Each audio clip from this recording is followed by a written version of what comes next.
सच्चे पातशाह जी महाराज धन गुरु अर्जन साहब जी महाराज हजूर दी शहादत दे कारण की होए है। साध संगत जी, सच्चे पातशाह जी महाराज नूं जदों शहीद किया गया, चंदू दा बहुत सारा जिक्र आउंदा है कि इहने जहांगीर दी सारी कचहरी खरीद लई सी। किसे वजीर नूं तां खरीद के किसे नूं दबका के उहने अपने पक्ष विच कीता होया सी। ते हजूर दी बाबत जहांगीर दे कोल की कहा जांदा सी कि गुरु अर्जन साहब जी ठग हन, चोर हन, बहुत सारे गुनाह करदे है, दिन नूं उपदेश दिंदे है, रात नूं चोरियां करवाउंदे है। इथों तक कि जदों जहांगीर ने पंजाब आउण दा फैसला लिया, जहांगीर दे काफले विच चंदू ने चोरी करवाई, आप ही चोरी करवाई। जदों चोरी हो गई, सोने दे गहने चुके गए ते जहांगीर नूं तिस समय चंदू ने कहा कि गुरु साहब दे सिखां ने कीती है। रात नूं चोरियां करवाउंदे आ, दिन नूं उपदेश दिंदे आ। चंदू दे की कारण सन? गुरु साहब जी दी बाबत इहो जिहियां गल्लां करन लग्गिया। सत संगत जी, इतिहास ने जिक्र किया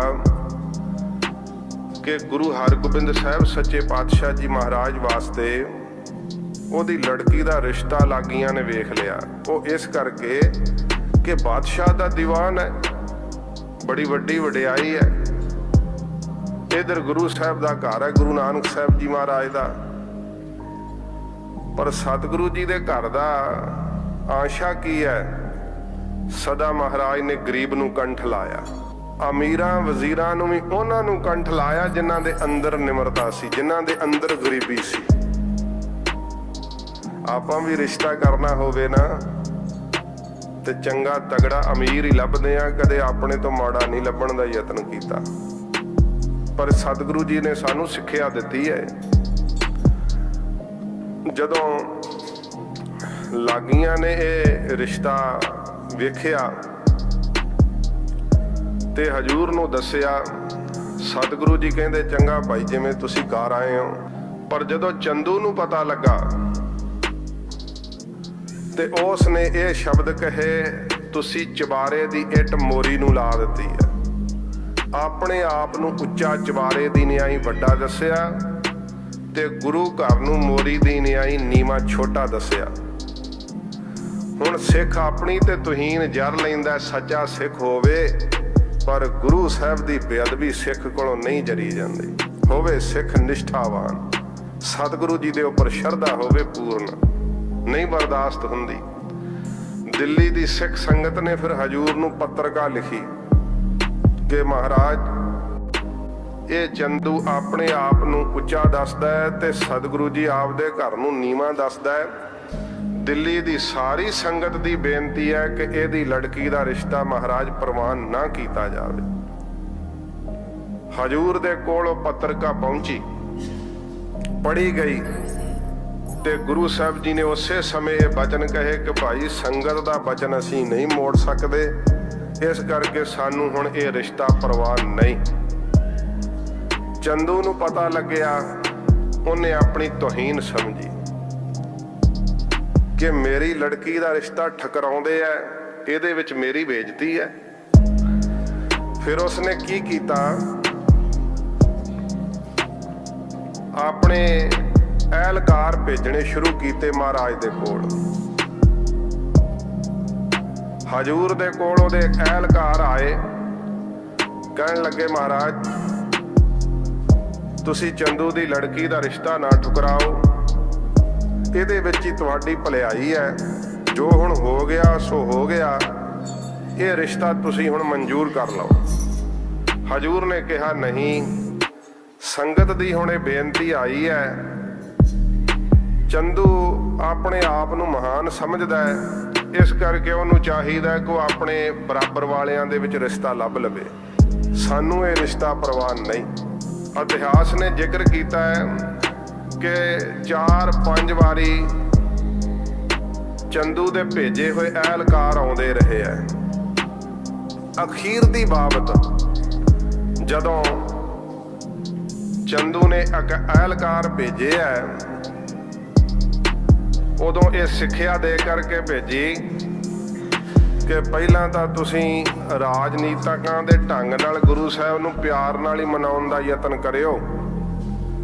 ਜੇ ਕਿਸੇ ਵੀ ਤਰੀਕੇ ਪਿਆਰ ਨਾਲ ਨਹੀਂ ਮੰਨਦੇ ਹੋਣਗੇ ਫਿਰ ਇਹ ਮੇਰੇ ਵੱਲੋਂ ਖਬਰ ਸੁਣਾ ਦਿਓ ਕਿ ਤੁਹਾਡੀ ਜ਼ਿੰਦਗੀ ਨੂੰ ਖਤਰਾ ਪੈਦਾ ਹੋ ਸਕਦਾ ਹੈ।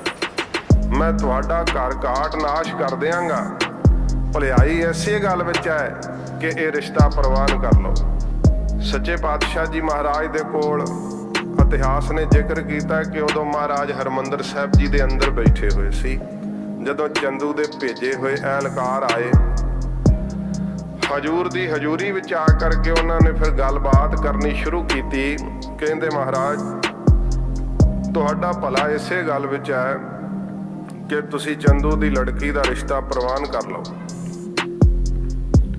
ਮਹਾਰਾਜ ਕਹਿੰਦੇ ਅਸੀਂ ਹਜੂਰ ਦੇ ਨਿਮਰਤਾ ਦੇ ਸ਼ਬਦ ਨੇ। ਮਹਾਰਾਜ ਕਹਿੰਦੇ ਅਸੀਂ ਭਾਈ ਗਰੀਬ ਹਾਂ, ਸਾਨੂੰ ਕੋਈ ਗਰੀਬ ਹੀ ਮਿਲੇਗਾ ਤੇ ਚੰਦੂ ਅਮੀਰ ਹੈ, ਵੱਡਾ ਹੈ, ਉਹਨੂੰ ਚਾਹੀਦਾ ਕਿ ਆਪਦੇ ਬਰਾਬਰ ਦਿਆਂ ਦੇ ਵਿੱਚ ਰਿਸ਼ਤਾ ਕਰੇ। ਹਜੂਰ ਨੇ 7 ਬਚਨ ਕਹੇ ਆ, ਇਹਦੇ ਵਿੱਚ ਕੋਈ ਸਾਧ ਸੰਗਤ ਜੀ ਉਹਨਾਂ ਦੀ ਨਰਾਦਰੀ ਵਾਲੀ ਵੀ ਗੱਲ ਨਹੀਂ ਮਹਾਰਾਜ ਨੇ ਕਹੀ, ਕਿਉਂਕਿ ਚੰਦੂ ਨੇ ਆਪ ਜੋ ਕਿਹਾ ਕਿ ਚੁਬਾਰੇ ਦੀ ਇੱਟ ਮੋਰੀ ਨੂੰ ਲਾ ਦਿੱਤੀ ਹੈ। ਮਹਾਰਾਜ ਕਹਿੰਦੇ ਭਾਈ ਉਹ ਚੁਬਾਰੇ ਦੀ ਨਿਆਈ ਉੱਚਾ ਹੈ, ਵੱਡਾ ਹੈ, ਅਮੀਰ ਹੈ ਤੇ ਉਹਨੂੰ ਚਾਹੀਦਾ ਕਿ ਕਿਸੇ ਵੱਡੇ ਘਰਾਣੇ ਵਿੱਚ, ਅਮੀਰ ਉੱਚੇ ਘਰਾਣੇ ਵਿੱਚ ਆਪ ਦਾ ਰਿਸ਼ਤਾ ਲੱਭ ਲਵੇ। ਅਸੀਂ ਤਾਂ ਗਰੀਬ ਹਾਂ, ਨਿਮਾਣੇ ਹਾਂ, ਛੋਟੇ ਹਾਂ। ਇਹ ਹਜੂਰ ਦੀ ਨਿਮਰਤਾ ਸੀ। ਸਤਿਗੁਰੂ ਜੀ ਕਹਿੰਦੇ ਸਾਨੂੰ ਕੋਈ ਗਰੀਬ ਮਿਲੇਗਾ।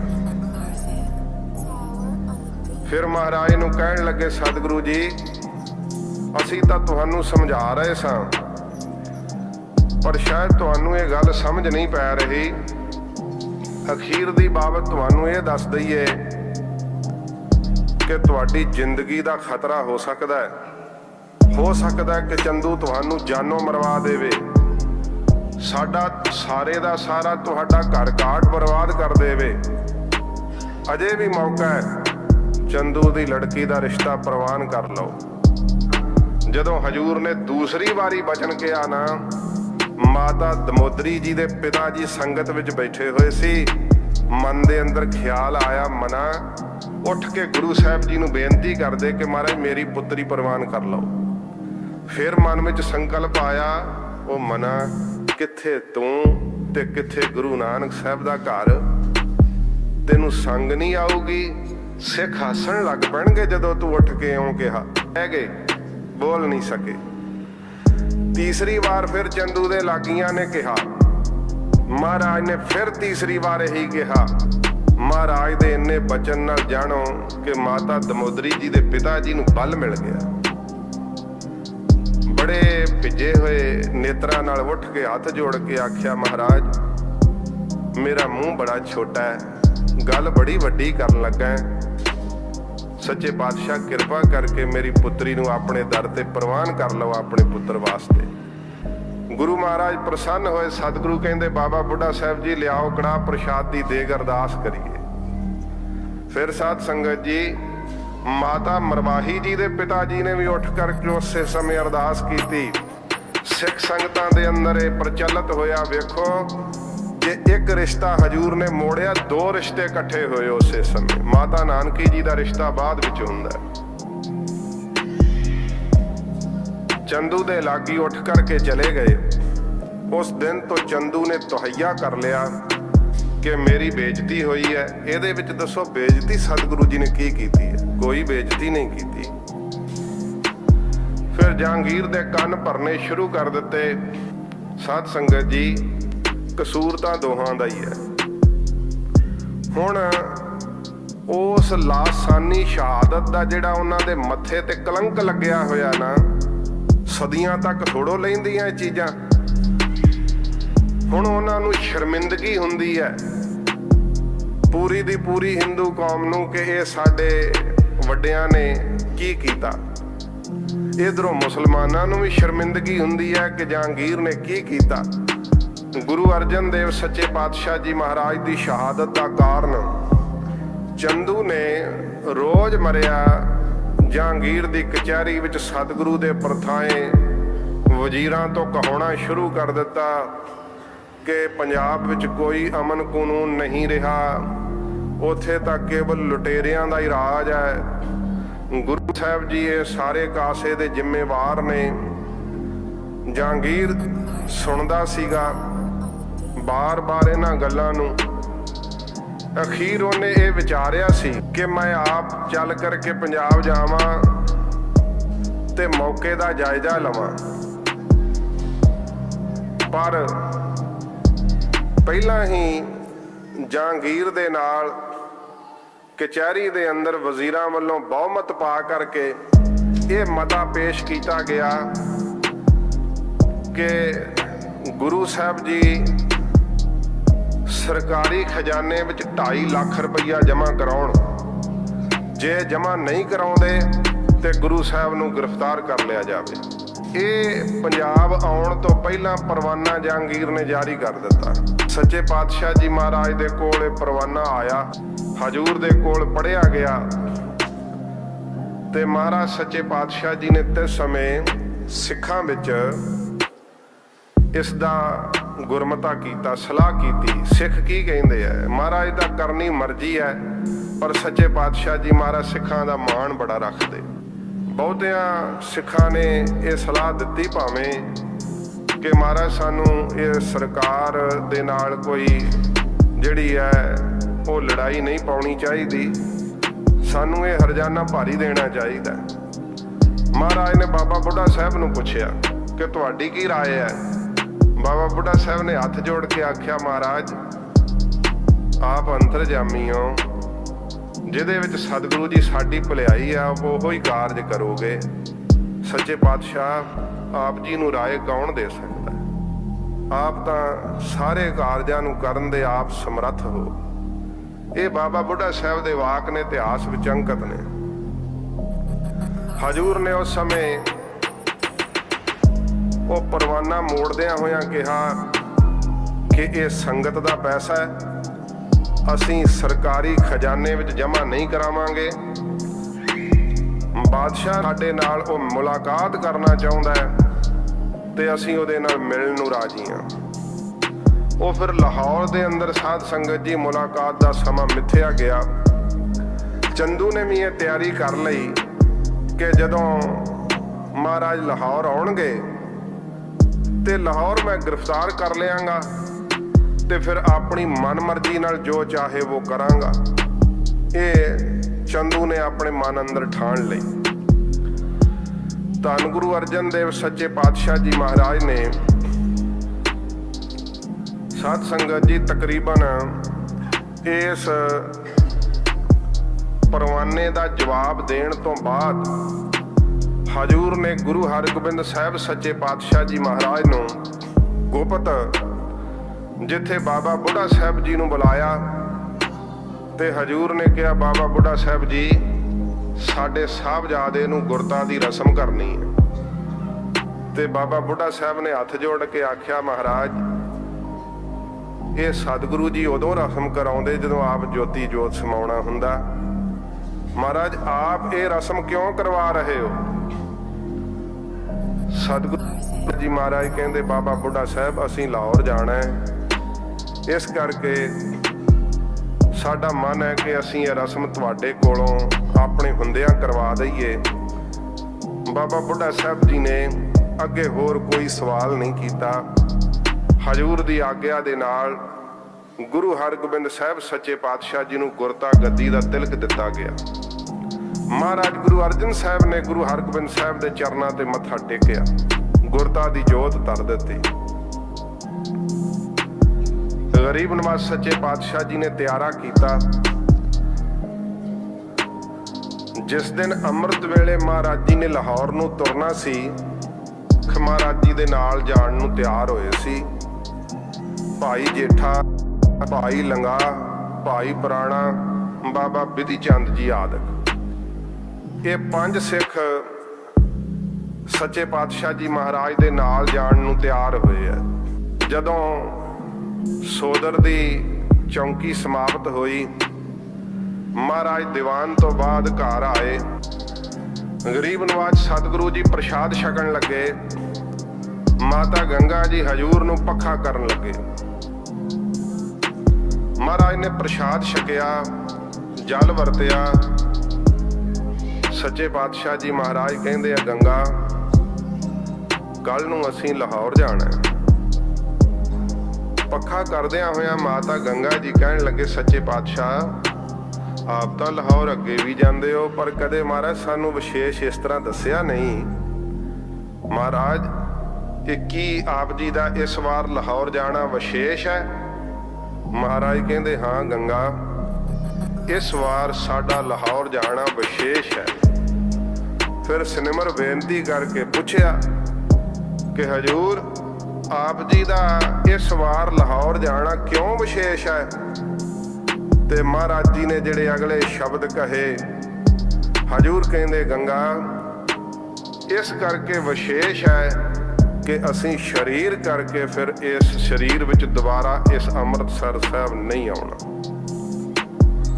ਜਦੋਂ ਹਜੂਰ ਦੇ ਵਾਕ ਸੁਣੇ, ਸਾਡਾ ਇਤਿਹਾਸ ਕਹਿੰਦਾ ਹੈ ਕਿ ਮਾਤਾ ਸਾਹਿਬ ਜੀ ਦਾ ਸਾਰਾ ਸਰੀਰ ਇੱਕ ਵਾਰੀ ਜਿਹੜਾ ਸੀ ਚੁੰਚਣੀ ਆਈ, ਚੱਕਰ ਆ ਗਏ, ਕਿਉਂਕਿ ਇੱਕ ਪਤੀ ਵਰਤਾ ਇਸਤਰੀ ਵਾਸਤੇ ਜਦੋਂ ਪਤੀ ਦਾ ਸਾਇਆ ਸਿਰ ਤੋਂ ਉੱਠਣਾ ਹੋਵੇ, ਇਸ ਗੱਲ ਨੂੰ ਸੁਣਨਾ ਕੋਈ ਸੌਖਾ ਨਹੀਂ ਹੁੰਦਾ, ਕਹਿਣਾ ਬੜਾ ਸੌਖਾ ਹੈ, ਪਰ ਜਿਹਨੇ ਆਪਣੇ ਹੰਡਾਉਣਾ ਹੋਵੇ ਨਾ ਸਾਧ ਸੰਗਤ ਜੀ, ਉਹਦੇ ਲਈ ਬਹੁਤ ਔਖਾ ਹੋ ਜਾਂਦਾ ਹੈ। ਨੇਤਰ ਭਰ ਆਏ, ਹਜੂਰ ਦੇ ਚਰਨਾਂ ਤੇ ਮੱਥਾ ਰੱਖਿਆ, ਬੇਨਤੀ ਕੀਤੀ, ਗਰੀਬ ਨਵਾਜ ਅਜੇ ਤਾਂ ਪੁੱਤਰ ਵੀ ਬਹੁਤ ਛੋਟਾ ਏ, 4 ਚਫੇਰੇ ਮਹਾਰਾਜ ਸ਼ਰੀਕ ਵੀ ਦੁਸ਼ਮਣ ਹਨ, ਕੋਈ ਆਪਣਾ ਨਹੀਂ। ਹਜੂਰ ਸਾਨੂੰ ਕਿਹਦੇ ਆਸਰੇ ਛੱਡ ਚੱਲੇ ਹੋ? ਗੁਰੂ ਅਰਜਨ ਦੇਵ ਸੱਚੇ ਪਾਤਸ਼ਾਹ ਜੀ ਮਹਾਰਾਜ ਨੇ ਸੀਸ ਤੇ ਹੱਥ ਫੇਰਦਿਆਂ ਹੋਇਆਂ ਕਿਹਾ ਸੀ, ਗੰਗਾ ਜਿਸ ਆਪਣੇ ਪੁੱਤਰ ਨੂੰ ਤੁਸੀਂ ਛੋਟਾ ਸਮਝ ਰਹੇ ਹੋ ਨਾ, ਏਡਾ ਵੱਡਾ ਮਹਾਬਲੀ ਸੂਰਬੀਰ ਯੋਧਾ ਹੋਵੇਗਾ ਕਿ ਇਸ ਮੁਗਲ ਸਲਤਨਤ ਦਾ ਸੰਗ ਸੁੱਕ ਜਾਏਗਾ ਇਹਦੀ ਵੀਰਤਾ ਦੇ ਅੱਗੇ। ਕੋਈ ਜੁਰਤ ਨਹੀਂ ਕਰ ਸਕੇਗਾ ਇਹਨਾਂ ਦੇ ਸਾਹਮਣੇ ਖਲੋਣ ਦੀ। ਵੱਡੇ ਵੱਡੇ ਸੂਰਬੀਰਾਂ ਦੀਆਂ ਤਲਵਾਰਾਂ ਮਿਆਨਾਂ ਦੇ ਵਿੱਚ ਹੀ ਰਹਿ ਜਾ ਕਰਨਗੀਆਂ, ਬਾਹਰ ਨਹੀਂ ਨਿਕਲ ਸਕਣਗੀਆਂ। ਐਡੇ ਪ੍ਰਤਾਪੀ ਹੋਣਗੇ, ਇਹਨਾਂ ਦੇ ਪ੍ਰਤਾਪ ਦੀ ਧਾਂਗ ਜੰਮ ਜਾਵੇਗੀ। ਜ਼ਾਲਮ ਇਹਨਾਂ ਦਾ ਨਾਮ ਲੈ ਕਰਕੇ ਕੰਬ ਉੱਠਣਗੇ, ਜ਼ਾਲਮ ਹਕੂਮਤ ਨੂੰ ਲੋਹੇ ਦੇ ਚਣੇ ਚਬਾ ਦੇਣਗੇ। ਇਹ ਜੇ ਬਚਨ ਗੁਰੂ ਅਰਜਨ ਸਾਹਿਬ ਜੀ ਮਹਾਰਾਜ ਨੇ ਕਹੇ ਸੀ। ਮਾਤਾ ਜੀ ਨੇ ਫਿਰ ਕਿਹਾ, ਮਹਾਰਾਜ ਪੁੱਤਰ ਕੱਲਾ ਹੈ, ਤੇ ਹਜੂਰ ਨੇ ਬਚਨ ਕਹੇ ਸੀ, ਵਧੀ ਵੇਲ ਬਹੁ ਪੀੜੀ ਚਾਲੀ, ਧਰਮ ਕਲਾ ਹਰ ਪੰਧ ਬਹਾਲੀ। ਸਤਿਗੁਰੂ ਜੀ ਕਹਿੰਦੇ, ਗੰਗਾ ਇਹਨਾਂ ਤੋਂ ਇੰਨੀ ਪੀੜੀ ਚੱਲੇਗੀ ਕਿ ਤੇਰੀ ਵੰਸ਼ ਨੂੰ ਸੰਸਾਰ ਨਮਸਕਾਰਾਂ ਕਰਿਆ ਕਰੇਗਾ।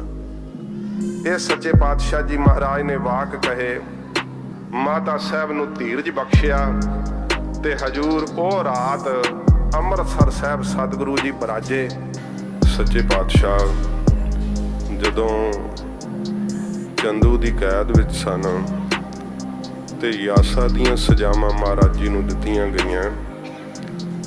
ਯਾਸਾ ਦੀ ਸਜ਼ਾ ਉਹ ਹੁੰਦੀ ਹੈ ਜਿਸ ਦੇ ਵਿੱਚ ਖੂਨ ਦਾ ਤੁਬਕਾ ਧਰਤੀ ਤੇ ਨਾ ਡਿੱਗੇ, ਅੱਗ ਦੇ ਨਾਲ ਸਜ਼ਾ ਦਿੱਤੀ ਜਾਵੇ, ਉਸ ਨੂੰ ਯਾਸਾ ਦੀ ਸਜ਼ਾ ਕਿਹਾ ਜਾਂਦਾ ਹੈ ਇਸਲਾਮ ਦੇ ਅੰਦਰ।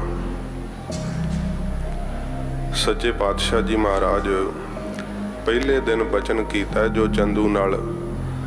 ਫਿਰ ਮਹਾਰਾਜ ਜੀ ਪਹਿਲੇ ਦਿਨ ਵੀ ਉਬਲਦੀ ਦੇਗ ਦਾ ਹਜੂਰ ਨੇ ਸੇਕ ਸਹਾਰਿਆ, ਪਰ ਕੋਈ ਬਚਨ ਨਹੀਂ ਕੀਤਾ।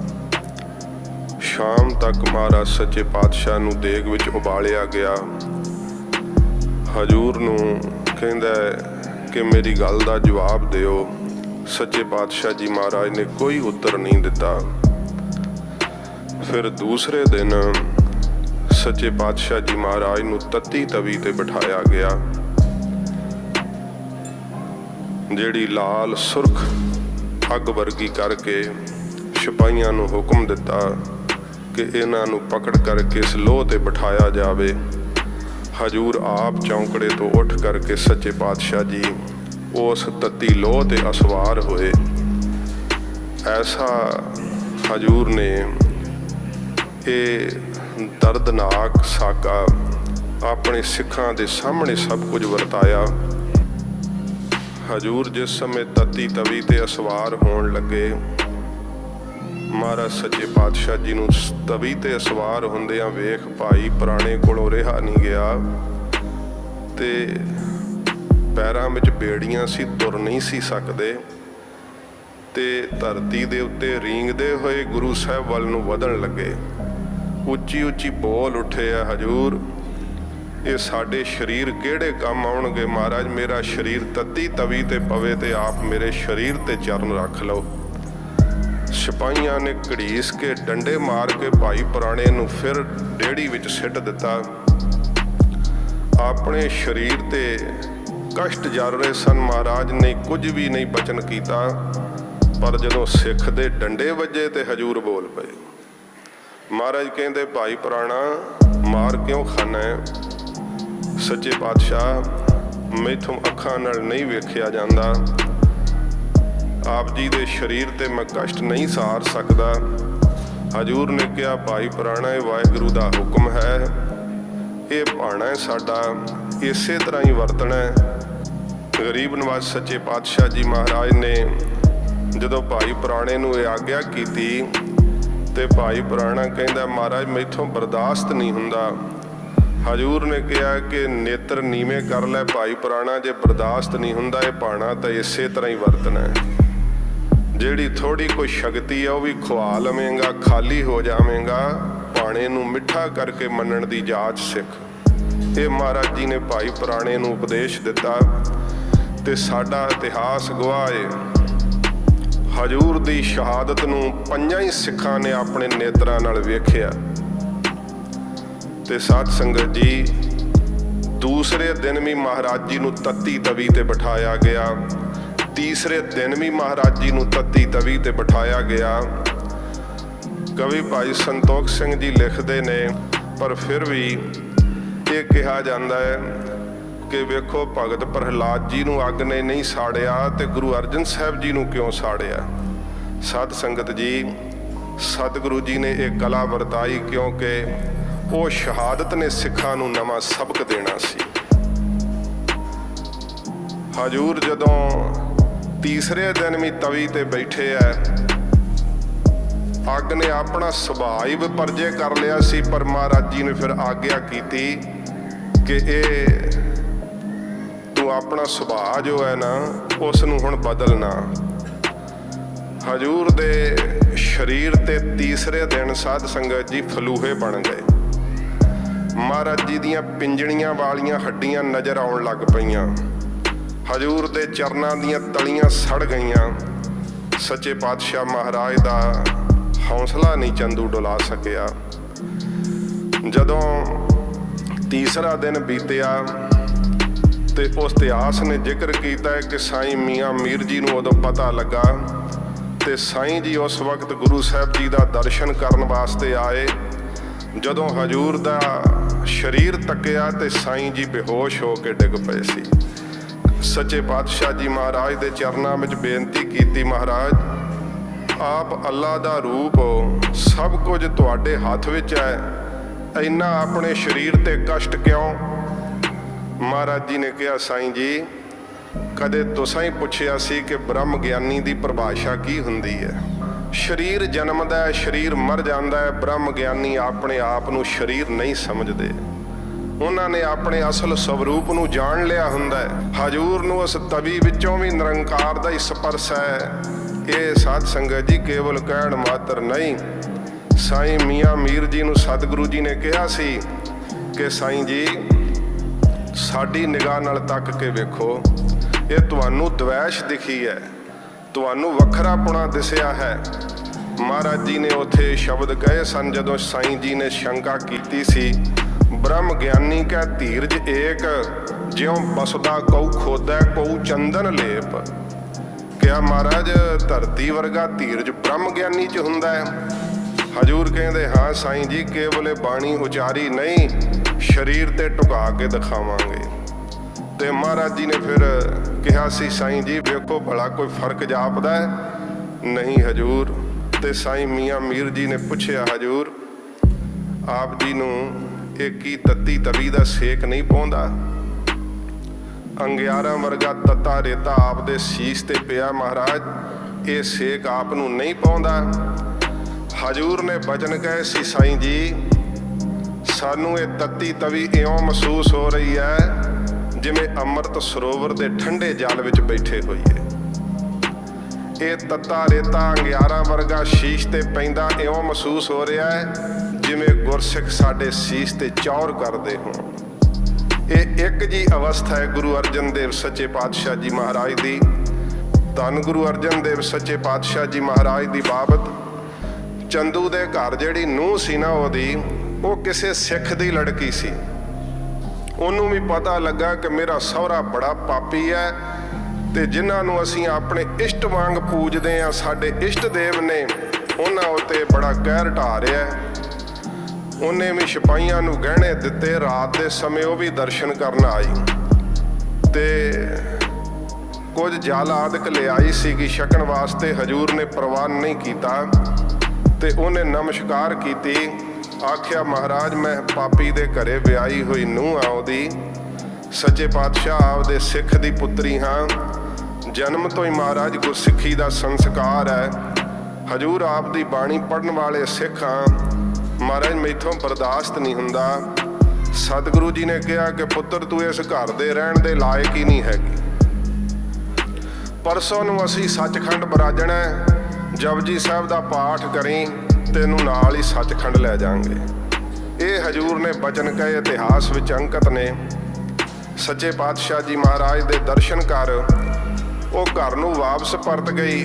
अन्न पानी जल पानी छकना उस भी बंद कर दिता। ते साध संगत जी चौथा दिन सी। गरीब नवाज सच्चे पातशाह जी महाराज दे सारा दिन सीस ते अंगियारा वर्गा रेता पैंदा रहा।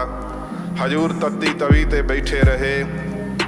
गर्मी दी इन्नी सख्त रुत जदों कि देश की धरती ते इन्नी डाढी गर्मी पैंदी है कि पशु पक्षी भी उस समय छावां वल नूं ते पानी वल नूं दौड़दे है। ते गरीब नवाज सतगुरु जी ने ये 4 दिन ना अपने मुख विच पानी दी बूंद पाई है, ना अन्न दा दाना पाया, ना हजूर ने अड़ास ला करके ढेस ला करके आराम भी नहीं किया। जो चंदू कह गया सी ना कि 2.5 लाख देना मन्नण ते फिर पानी पीण नूं देना है, फिर रोटी खाण नूं देनी, फिर ढोल आ करके आराम करन वास्ते आग्या देनी। हजूर ने ना उस दिन दा आराम कीता है, ना सच्चे पातशाह ने कोई जल दी बूंद छकी है, ना अन्न दा दाना मुख विच पाया है। हजूर दे शरीर ते इहो जिहा कष्ट ढाया है, सारे शरीर ते फलूहे बने हुए है, पर महाराज दा चेहरा लालो लाल प्रताप दे सहद दगदा है। चंदू ने जदों वेख्या कि हुण तां कोई चारा होर रहा ही नहीं, शरीर दा अंत नेड़े आ गया, फिर उसने सोचिया कि इन्हां नूं धर्म प्यारा है ते इस तरह करां कि धर्म तो इन्हां नूं डुला करके, धर्म तो हीणिया करके मारन दा डर देवां, फिर शायद डर जाण ते मेरी गल मन लैण। इसने अपने सिपाहियां नूं हुक्म चाड़िया। हजूर सुन रहे सी। कहण लगा कोई अज मरी हुई गां लभ लो, ओदा चमड़ा उतार के लियाओ, गिला रखो सारी रात, सवेरे इन्हां दा शरीर गऊ दे चमड़े विच मड़ के धुप्पे रखो, जिमें जिमें चमड़ा आकड़ेगा तिवें तिवें शरीर आकड़ेगा ते इन्हां दी मृत्यु होवेगी। हजूर ने भी सुनिया। रात लंघ गई। 5वें दिन की सवेर सीगी। लाहौर दे सिखां ने 5 दिन अपने घरां विच अग नहीं बाली।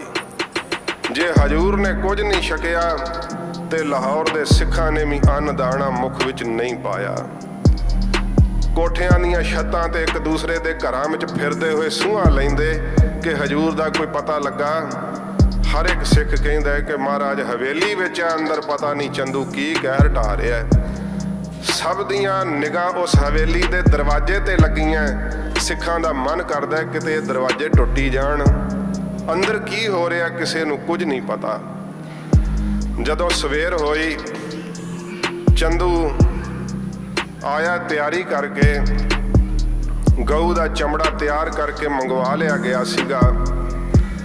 ਜਿਸ ਸਮੇਂ ਉਸਨੇ ਇਹ ਹੁਕਮ ਚਾੜਨਾ ਸੀ, ਸੱਚੇ ਪਾਤਸ਼ਾਹ ਜੀ ਮਹਾਰਾਜ ਆਪਣੀ ਰਸਨਾ ਤੋਂ ਬੋਲੇ। ਮਹਾਰਾਜ ਕਹਿੰਦੇ, ਚੰਦੂ ਸਾਡੀ ਇੱਛਾ ਹੈ ਇਸ਼ਨਾਨ ਕਰਨ ਦੀ। ਘੇਰਾ ਸਖਤ ਕਰ ਦਿੱਤਾ ਗਿਆ।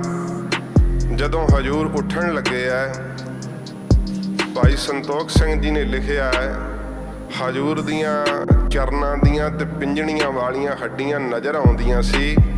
ਸੱਚੇ ਪਾਤਸ਼ਾਹ ਜੀ ਮਹਾਰਾਜ ਭਾਈ ਪੁਰਾਣੇ ਦੇ ਮੋਢੇ ਦਾ ਆਸਰਾ ਲੈ ਕੇ ਉੱਠੇ ਗਰੀਬ ਨਵਾਜ਼, ਤੇ ਵੱਡੇ ਚਾਦਰੇ ਨਾਲ ਮਹਾਰਾਜ ਨੇ ਆਪਣਾ ਸਾਰਾ ਸਰੀਰ ਢੱਕ ਲਿਆ। ਹਜੂਰ ਉੱਥੋਂ ਨਿੱਕੇ ਦਰਵਾਜ਼ੇ ਰਾਹੀਂ ਬਾਹਰ ਆਏ ਐ। 5 ਸਿੱਖ ਸੱਚੇ ਪਾਤਸ਼ਾਹ ਮਹਾਰਾਜ ਦੇ ਨਾਲ ਨੇ। ਹਜੂਰ ਜਦੋਂ ਉਸ ਹਵੇਲੀ ਵਿੱਚੋਂ ਬਾਹਰ ਆਏ ਐ ਤੇ ਲਾਹੌਰ ਦੇ ਸਿੱਖ ਆਪਣੀਆਂ ਘਰਾਂ ਦੀਆਂ ਛੱਤਾਂ ਤੇ ਚੜ ਚੜ ਕੇ ਵੇਖਣ ਲੱਗ ਪਏ। ਹਜੂਰ ਦੇ ਦਾਗਦੇ ਮਸਤਕ ਵੱਲ ਵੇਖਦੇ ਸਨ ਤੇ ਨੂਰੋ ਨੂਰ ਚਿਹਰਾ ਵੇਖ ਕਰਕੇ ਕਲੇਜੇ ਨੂੰ ਠੰਡ ਪੈਂਦੀ ਸੀ। ਪਰ ਜਦੋਂ ਹਜੂਰ ਦੇ ਚਰਨਾਂ ਵੱਲ ਤੱਕਦੇ ਸਨ ਤੇ ਚਰਨਾਂ ਤੋਂ ਵੇਖਣ ਤੋਂ ਪਤਾ ਲੱਗਦਾ ਸੀ ਕਿ ਮਹਾਰਾਜ ਦੇ ਸਰੀਰ ਤੇ ਕੀ ਕਸ਼ਟ ਢਾਇਆ ਗਿਆ ਹੈ। ਗਰੀਬ ਨਵਾਜ਼ ਸੱਚੇ ਪਾਤਸ਼ਾਹ ਮਹਾਰਾਜ ਰਾਵੀ ਦਰਿਆ ਦੇ ਕੰਢੇ ਤੇ ਆਏ ਹੈ। ਹਜੂਰ ਨੇ ਬਹੁਤ ਸਾਰਾ ਜਲ ਆਪਣੇ ਮੁਖ ਤੇ ਵਰਤਿਆ, ਚੂਲੇ ਕੀਤੇ। ਮਹਾਰਾਜ ਜੀ ਨੇ ਇਸ਼ਨਾਨ ਕੀਤਾ ਤੇ ਸੱਚੇ ਪਾਤਸ਼ਾਹ ਮਹਾਰਾਜ ਜਦੋਂ ਬਾਹਰ ਆਏ, ਚਾਦਰੇ ਦੀ ਸਤਿਗੁਰੂ ਜੀ ਨੇ ਫਿਰ ਬੁੱਕਲ ਮਾਰ ਲਈ।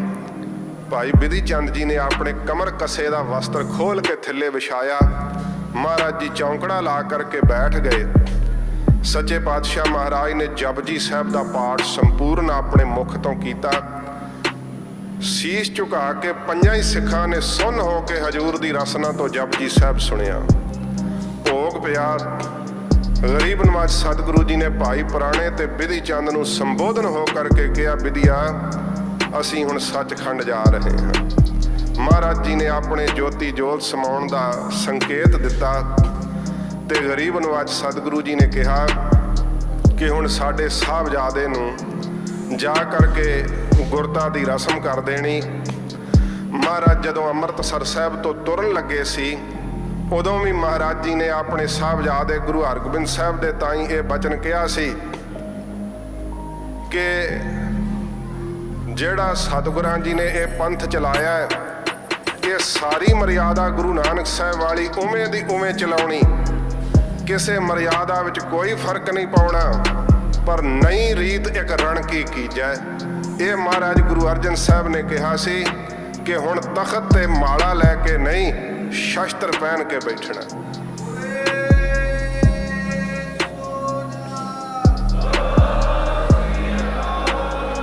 ਤੇ ਤੁਰਦਿਆਂ ਹੋਇਆ ਹਜੂਰ ਨੇ ਕਿਹਾ ਸੀ ਕਿ ਬਾਬਾ ਬੁੱਢਾ ਸਾਹਿਬ ਜੀ ਦਾ ਕਦੇ ਬਚਨ ਨਹੀਂ ਮੋੜਨਾ। ਜੋ ਵੀ ਇਹ ਕਹਿਣ, ਇਹਨਾਂ ਦੇ ਹੁਕਮ ਵਿੱਚ ਸੀਸ ਝੁਕਾਉਣਾ। ਗਰੀਬ ਨਵਾਜ਼ ਸੱਚੇ ਪਾਤਸ਼ਾਹ ਜਦੋਂ ਜੋਤੀ ਜੋਤ ਸਮਾਉਣ ਲੱਗੇ ਐ, ਉਦੋਂ ਵੀ ਇਹ ਬਚਨ ਗੁਰੂ ਹਰਗੋਬਿੰਦ ਸਾਹਿਬ ਦੇ ਪ੍ਰਥਾਏ ਕਹੇ। ਪਹਿਲਾਂ ਸਤਿਗੁਰੂ ਜੀ ਨੇ ਕੋਈ ਬਚਨ ਨਹੀਂ ਕਿਹਾ। ਮਹਾਰਾਜ ਜੀ ਨੇ ਫਿਰ ਜਦੋਂ ਸ਼ਹਾਦਤ ਦੇ ਵੇਲੇ ਇਹ ਬਚਨ ਕਹੇ ਐ ਕਿ ਗੁਰਤਾ ਗੱਦੀ ਤੇ ਬੈਠ ਕਰਕੇ ਪ੍ਰਥਮ ਚੰਦ ਤੇ ਪਲਟਾ ਲੀਜੈ, ਸਭ ਤੋਂ ਪਹਿਲੋਂ ਸਾਡੀ ਸ਼ਹਾਦਤ ਦਾ ਬਦਲਾ ਲੈਣਾ। ਇਹ ਮਹਾਰਾਜ ਜੀ ਨੇ ਬਚਨ ਕਹੇ। ਕਈਆਂ ਇਤਿਹਾਸਕਾਰਾਂ ਨੇ ਹਜੂਰ ਦੇ ਸਰੀਰ ਦਾ ਜਲ ਪ੍ਰਵਾਹ ਲਿਖਿਆ ਹੈ। ਮਹਿਮਾ ਪ੍ਰਕਾਸ਼ ਵਿੱਚ ਸੱਚੇ ਪਾਤਸ਼ਾਹ ਦੇ ਸਰੀਰ ਦਾ ਅੰਤਮ ਸੰਸਕਾਰ ਲਿਖਿਆ ਹੈ। ਲਾਹੌਰ ਦੇ ਸਿੱਖਾਂ ਨੇ ਬਹੁਤ ਭਾਵਨਾ ਨਾਲ ਸੱਚੇ ਪਾਤਸ਼ਾਹ ਦੇ ਪਵਿੱਤਰ ਸਰੀਰ ਦੀ ਅੰਤਮ ਕਿਰਿਆ ਕੀਤੀ। ਇਹ 5 ਸਿੱਖ ਅੰਮ੍ਰਿਤਸਰ ਸਾਹਿਬ ਆਏ, ਜਿੱਥੇ 68 ਥੜਾ ਸਾਹਿਬ ਅਸਥਾਨ ਹੈ। ਗੁਰੂ ਹਰਗੋਬਿੰਦ ਸਾਹਿਬ ਜੀ ਉੱਥੇ ਬੈਠੇ ਹੋਏ ਸੀ ਜਦੋਂ ਪਿਤਾ ਜੀ ਦੀ ਸ਼ਹਾਦਤ ਦੀ ਖਬਰ ਸੁਣੀ। ਬਾਬਾ ਬੁੱਢਾ ਸਾਹਿਬ ਦੀ ਆਗਿਆ ਨਾਲ ਹਜੂਰ ਦੇ ਗੁਰਤਾ ਗੱਦੀ ਦੇ ਰਸਮ ਦੇ ਕਰਨ ਦਾ ਦਿਨ ਨਿਯਤ ਕੀਤਾ। ਹੁਕਮਨਾਮੇ ਜਾਰੀ ਹੋਏ ਬਾਬਾ ਬੁੱਢਾ ਸਾਹਿਬ ਦੇ ਦਸਖਤਾਂ ਥੱਲੇ। ਜਿੱਥੇ ਅੱਜ ਸ਼੍ਰੀ ਅਕਾਲ ਤਖਤ ਸਾਹਿਬ ਵਿਦਿਮਾਨ ਹੈ, ਇਸ ਜਗ੍ਹਾ ਤੇ ਦੀਵਾਨ ਸਜਿਆ। ਗੁਰੂ ਹਰਗੋਬਿੰਦ ਸਾਹਿਬ ਸੱਚੇ ਪਾਤਸ਼ਾਹ ਮਹਾਰਾਜ ਨੂੰ ਗੁਰਤਾ ਦੀ ਰਸਮ ਹੋਈ। ਜਦੋਂ ਮੰਜੀ ਸਾਹਿਬ ਜੋ ਗੁਰੂ ਨਾਨਕ ਸਾਹਿਬ ਤੋਂ ਚਲਿਆ ਆਉਂਦਾ ਸੀ, ਮਾਲਾ ਜੋ ਗੁਰੂ ਨਾਨਕ ਸਾਹਿਬ ਤੋਂ ਚਲੀ ਆਉਂਦੀ ਸੀ। ਗੁਰੂ ਹਰਗੋਬਿੰਦ ਸਾਹਿਬ ਸੱਚੇ ਪਾਤਸ਼ਾਹ ਦੀ ਆਯੂ ਉਸ ਸਮੇਂ 11 ਸਾਲ ਦੀ ਸੀ ਜਦੋਂ ਮਹਾਰਾਜ ਗੁਰਤਾ ਦੇ ਤਖਤ ਤੇ ਵਿਰਾਜਮਾਨ ਹੋਏ ਹੈ। ਸੱਚੇ ਪਾਤਸ਼ਾਹ ਜੀ ਮਹਾਰਾਜ ਤਖਤ ਤੋਂ ਉੱਠੇ ਹੈ। ਹਜੂਰ ਨੇ ਉਸ ਮੰਜੀ ਸਾਹਿਬ ਨੂੰ ਮੱਥਾ ਟੇਕਿਆ, ਮਾਲਾ ਨੂੰ ਮੱਥਾ ਟੇਕਿਆ, ਕਿਹਾ ਬਾਬਾ ਬੁੱਢਾ ਸਾਹਿਬ ਜੀ ਹੁਣ ਇਹ ਮੰਜੀ ਸਾਹਿਬ ਤੇ ਮਾਲਾ ਤੋਸ਼ੇ ਖਾਨੇ ਵਿੱਚ ਜਮ੍ਹਾਂ ਕਰ ਦਿਓ। ਹੁਣ ਇਸ ਮਾਲਾ ਨੂੰ ਨਹੀਂ ਅਸੀਂ ਧਾਰਨ ਕਰਨਾ। ਸੱਚੇ ਪਾਤਸ਼ਾਹ ਮਹਾਰਾਜ ਨੇ ਵੱਡਿਆਂ ਸਤਿਗੁਰਾਂ ਦੀ ਉਹ ਧਰੋਹਰ ਜਾਣ ਕੇ ਤੋਸ਼ੇ ਖਾਨੇ ਵਿੱਚ ਜਮ੍ਹਾਂ ਕਰ ਦਿੱਤੀ ਤੇ ਹਜੂਰ ਗੁਰਤਾ ਗੱਦੀ ਦੇ ਤਖਤ ਤੇ ਮੀਰੀ ਤੇ ਪੀਰੀ ਦੀਆਂ ਸ੍ਰੀ ਸਾਹਿਬਾਂ ਪਹਿਨ ਕਰਕੇ ਸਤਿਗੁਰੂ ਸੁਭਾਏਮਾਨ ਹੋਏ।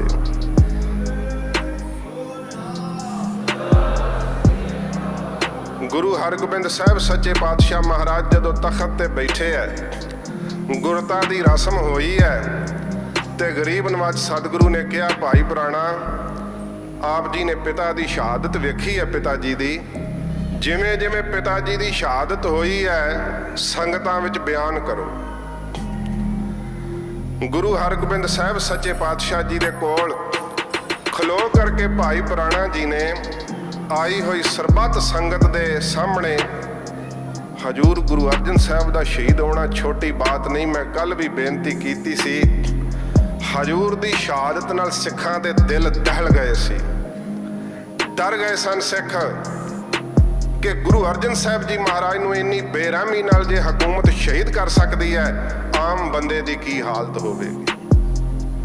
ਡਰੇ ਹੋਏ ਸਹਿਮੇ ਹੋਏ ਸਿੱਖ ਵੇਖ ਰਹੇ ਸੀ ਹੁਣ ਕਿਵੇਂ ਹੋਊਗਾ। ਭਾਈ ਪੁਰਾਣਾ ਜੀ ਜਦੋਂ ਹਜੂਰ ਦੀ ਸ਼ਹਾਦਤ ਬਿਆਨ ਕਰ ਰਹੇ ਸਨ ਤੇ ਜਦੋਂ ਦੱਸਦੇ ਕਿ ਮਹਾਰਾਜ ਜੀ ਨੇ 5 ਦਿਨ ਆਪਣੇ ਮੁਖ ਵਿੱਚ ਅੰਨ ਦਾ ਦਾਣਾ ਨਹੀਂ ਪਾਇਆ, ਜਲ ਦੀ ਬੂੰਦ ਨਹੀਂ ਪਾਈ, ਹਜੂਰ ਨੇ ਆਰਾਮ ਨਹੀਂ ਕੀਤਾ, ਉਬਲਦੀ ਦੇਗ ਵਿੱਚ ਮਹਾਰਾਜ ਨੂੰ ਬਿਠਾਇਆ ਗਿਆ। ਹਜੂਰ ਨੇ ਤੱਤੀ ਤਵੀ ਤੇ ਚੌਂਕੜਾ ਲਾਇਆ, ਮਹਾਰਾਜ ਦੇ ਸਰੀਰ ਦੇ ਉੱਪਰ ਅੰਗਿਆਰਾਂ ਵਰਗਾ ਤੱਤਾ ਰੇਤਾ ਪਾਇਆ। ਹਜੂਰ ਦੀਆਂ ਪਿੰਜਣੀਆਂ ਵਾਲੀਆਂ ਹੱਡੀਆਂ ਦਿਸ ਰਹੀਆਂ ਸਨ। ਭਾਈ ਪੁਰਾਣਾ ਕਹਿੰਦੇ ਹਜੂਰ ਦੇ ਸਾਰੇ ਸਰੀਰ ਦੇ ਉੱਤੇ ਫਲੂਹੇ ਬਣ ਗਏ। ਜਦੋਂ ਭਾਈ ਪੁਰਾਣਾ ਇਸ ਤਰ੍ਹਾਂ ਰੌਂਗਟੇ ਖੜੀ ਕਰਨ ਵਾਲੀ ਸ਼ਹਾਦਤ ਸੰਗਤਾਂ ਵਿੱਚ ਸੁਣਾ ਰਹੇ ਸਨ, ਸਾਡਾ ਇਤਿਹਾਸ ਕਹਿੰਦਾ ਹੈ ਗੁਰੂ ਹਰਗੋਬਿੰਦ ਸਾਹਿਬ ਜੀ ਮਹਾਰਾਜ ਦੇ ਤਖਤ ਤੇ ਬੈਠਿਆਂ ਹੋਇਆਂ ਡੌਲੇ ਫੜਕਣ ਲੱਗ ਪਏ। ਮਹਾਰਾਜ ਜੀ ਦੇ ਨੇਤਰ ਜਿਹੜੇ ਭਰਵੱਟੇ ਸੀ ਕਮਾਨ ਵਾਂਗ ਚੜ ਗਏ। ਹਜੂਰ ਨੂੰ ਵੀਰ ਰਸ ਆਇਆ, ਬੱਦਲ ਜਿਵੇਂ ਗਰਜਦਾ ਐਵੇਂ ਸਤਿਗੁਰੂ ਦੀ ਰਸਨਾ ਖੁੱਲੀ ਹੈ ਹੋਏ ਸੀ। ਹਜੂਰ ਤਖਤ ਤੋਂ ਉੱਠ ਪਏ, 11 ਸਾਲ ਦੀ ਆਜੂ, ਮੁਖ ਤੇ ਦਾੜਾ ਨਹੀਂ ਸੀ ਉਤਰਿਆ। ਮਹਾਰਾਜ ਨੇ ਹਰਮੰਦਰ ਸਾਹਿਬ ਵੱਲ ਮੁਖ ਕੀਤਾ, ਦੋਵੇਂ ਬਾਜੂਆਂ ਉੱਪਰ ਨੂੰ ਉਠਾਈਆਂ। ਹਿੰਦੁਸਤਾਨ ਦੇ ਆਵਾਮ ਦੇ ਲੋਕ ਵੇਖ ਰਹੇ ਸੀ, ਗੁਰੂ ਨਾਨਕ ਸਾਹਿਬ ਤੋਂ ਵਰਸੋਏ ਹੋਏ ਸਿੱਖ ਵੇਖ ਰਹੇ ਸੀ। ਮਹਾਰਾਜ ਜੀ ਨੇ ਤੇ ਸਮੇਂ ਇਹ ਵਾਕ ਕਹੇ, ਮੈਂ ਕੋਲੋਂ ਨਹੀਂ ਕਹਿਣ ਲੱਗਾ, ਇਤਿਹਾਸ ਵਿੱਚ ਅੰਕਿਤ ਨੇ, ਸਾਡੇ ਮੂਲ ਗ੍ਰੰਥਾਂ ਵਿੱਚ ਅੰਕਿਤ ਨੇ। ਮਹਾਰਾਜ ਜੀ ਨੇ ਕਿਹਾ ਚੋਰ ਯਾਰ ਵੇਸ਼ਵਾ ਜਾਮੀ ਠੱਗ ਇਤਿਆਦਿਕ ਭੈੜੇ ਕਰਮ ਕਰਨ ਤੋਂ ਜਿਹੜੇ ਪਾਪ ਲੱਗਦੇ ਐ, ਇਹਨਾਂ ਪਾਪਾਂ ਕਰਕੇ ਜਿਹੜੀਆਂ ਸਜ਼ਾਵਾਂ ਭੋਗਣੀਆਂ ਪੈਂਦੀਆਂ ਉਹ ਸਾਰੀਆਂ ਸਜ਼ਾਵਾਂ ਮੈਨੂੰ ਭੋਗਣੀਆਂ ਪੈਣ ਜੇ ਮੈਂ ਆਪਣੇ ਪਿਤਾ ਸਤਿਗੁਰੂ ਦੀ ਸ਼ਹਾਦਤ ਦਾ ਬਦਲਾ ਨਾ ਲਵਾਂ ਤਾਂ। ਇਹ ਮਹਾਰਾਜ ਜੀ ਨੇ ਉਸ ਭਰੇ ਇਕੱਠ ਵਿੱਚ ਕਿਹਾ ਤੇ ਚੰਦੂ ਦੀ ਨੱਕ ਵਿੱਚ ਨਕੇਲ ਨਾ ਪਾਈ ਤਾਂ। ਬਾਦਸ਼ਾਹ ਦਾ ਦੀਵਾਨ ਚੰਦੂ ਇਹ ਵਾਕ ਹਜੂਰ ਦੇ ਕਹਿਣੇ ਜਿਹੜੇ ਕਮਜ਼ੋਰ ਦਿਲਾਂ ਵਾਲੇ ਸੀ ਥਰ ਥਰ ਕੰਬਣ ਲੱਗ ਪਏ ਸੀ ਕਿ ਮਹਾਰਾਜ ਨੇ ਕੀ ਕਿਹਾ।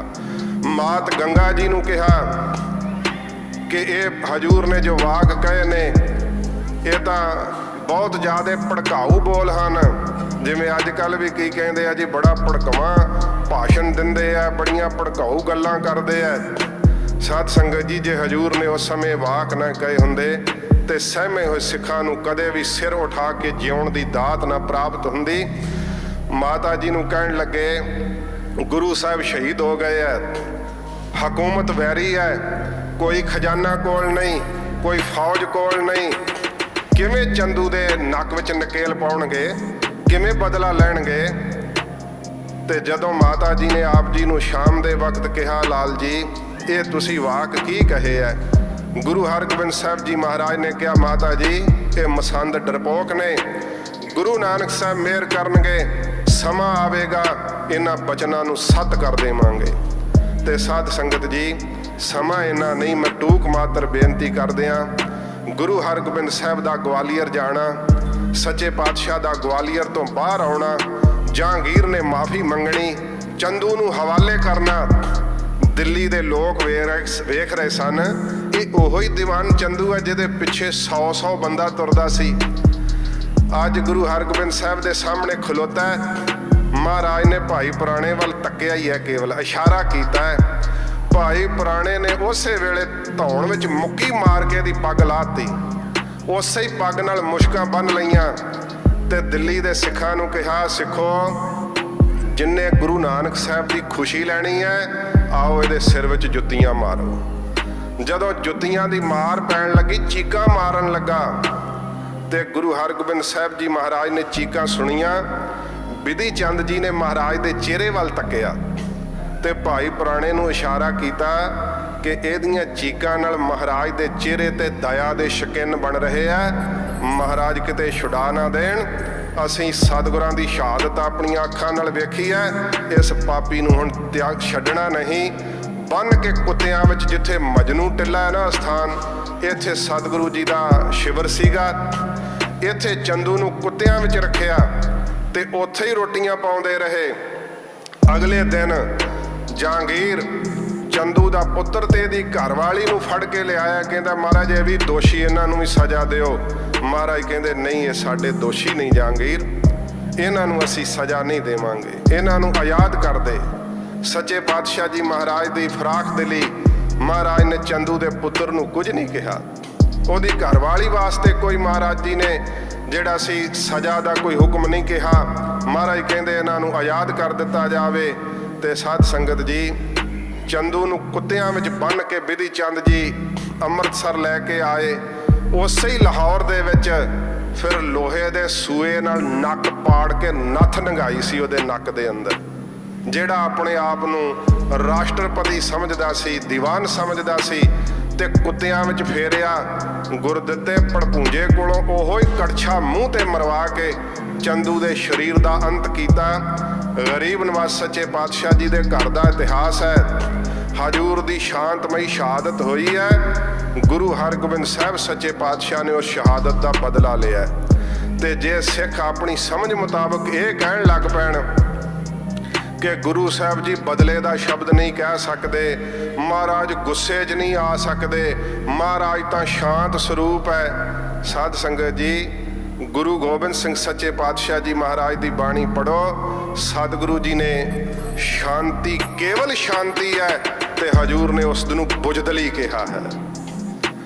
असी ऐसे शांति दे पुजारी नहीं हाँ कि साडे सामने धीआं भैणां दी इज्जत लुटी जावे, गरीब मार होवे, असी कहिए जी असी तो माला फेरन वाले संत हाँ। हजूर ने कहा अकाल पुरख नूं संबोधन हुंदियां, हे रब, हे सस, हे करुणा निध, मेरी अबै बिनती सुन लीजै। और न मांगत हाँ तुम ते कछ, चाहत हाँ चित मैं सोई कीजै। सच्चे पातशाह ने इन्हां दोवां नामां नाल क्यों चेते कीता? क्योंकि चंद्रमा केवल ठंडा है, सूरज केवल गर्म है। गरीब नवाज सतगुरु जी ने सानू नाम की शांति भी दी है, ते शस्त्र विद्या सिखा के महाराज ने जुल्म नू नाश करने लई वीर रस भी दिता। सच्चे पातशाह ने ये दोहां ही साध संगत जी पक्षां दे नाल खालसा संपूर्ण हुंदा है। गरीब नवाज सतगुरु जी ने जदों ये बख्शियां साडे ते कीतियां, शस्त्र विद्या सतगुरु ने सानू दिती है, वो इसे करके दिती है कि केवल शांत रहोगे, तुहानू जालम रौंग दे जाणगे। तुहाडे कोलों वीर रस भी होवे जिस दे नाल तुसीं अपनी शांति नू कायम रख सको। हजूर गुरु अर्जन देव सच्चे पातशाह जी महाराज की शहादत साध संगत जी सिखां नू महाराज सच्चे पातशाह जी ने ये गरीब नवाज ने सिक्ख्या ते सबक दृढ़ करवाया है कि जिथे शांति रखनी उथे सच्चे पातशाह जी महाराज ने हक्कां नू लैण दी भी जाच सिखाई। गरीब नवाज ने सिर उठा के जिउण दा माण बख्शिया। श्री अकाल तख्त साहब की रचना की ਤੇ ਸੱਚੇ ਪਾਤਸ਼ਾਹ ਜੀ ਮਹਾਰਾਜ ਦਾ ਪਵਿੱਤਰ ਜੀਵਨ ਹੈ।